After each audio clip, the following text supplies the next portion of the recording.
Party కార్యకర్తలు కష్టపడతారు. ప్రజలు ఆలోచింప చేయడం కోసం పార్టీ అధినాయకత్వం అనేక వ్యూహాలు రచిస్తుంది. అంతా అయ్యాక అందులో మన పార్టీ ఏంటంటే కొంత డబ్బులు ఖర్చు పెడుతున్నాం, అలాగే పార్టీ చెప్పినట్టు నడుచుకుంటున్నాం, తిరుగుతున్నాం. పోల్ మేనేజ్మెంట్ ఇవన్నిటినీ కూడా పార్టీ చెప్పినట్టుగా చేస్తున్నాం. అధికారంలోకి వచ్చినప్పుడు ఎంత బాధ్యతగా ఉండాలి? ప్రజల వల్లనే కదా అధికారంలోకి వచ్చింది. ఆ ప్రజలకి సంబంధించినటువంటి దాంట్లో అందులో కార్యకర్తల వల్లనే కదా ప్రధానంగా అధికారంలోకి వచ్చింది.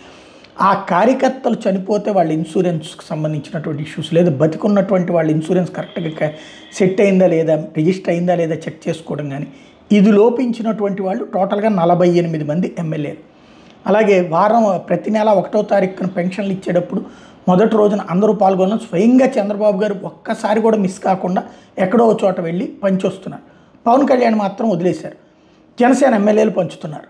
ఈ పంచే కార్యక్రమానికి తెలుగుదేశం ఎమ్మెల్యేలే అటెండ్ కావట్లేదు. అలాగే ఏదైతే కొన్ని వ్యవహారాలకు సంబంధించి ముఖ్యమంత్రి సహాయ నిధి నుంచి చెక్కులు ఇస్తారు, ఆ చెక్కులు ముఖ్యమంత్రికి ఎమ్మెల్యే చేతుల మీదుగా ఇవ్వాలి. అవి కూడా కార్యాలయంలో రొటీన్ అడ్మినిస్ట్రేటివ్ యాక్టివిటీ లాగా ఇచ్చేస్తున్నారట కొంతమంది ఎమ్మెల్యేలు.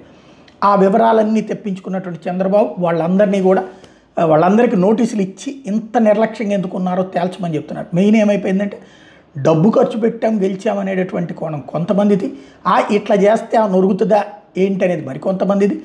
అలా వచ్చినటువంటి వాళ్ళు మరికొంత సాయం అడుగుతున్నారు, ఇవ్వకపోతే బద్నాం చేస్తున్నారు అని ఫీల్ అయ్యేవాళ్ళు మరికొంతమంది.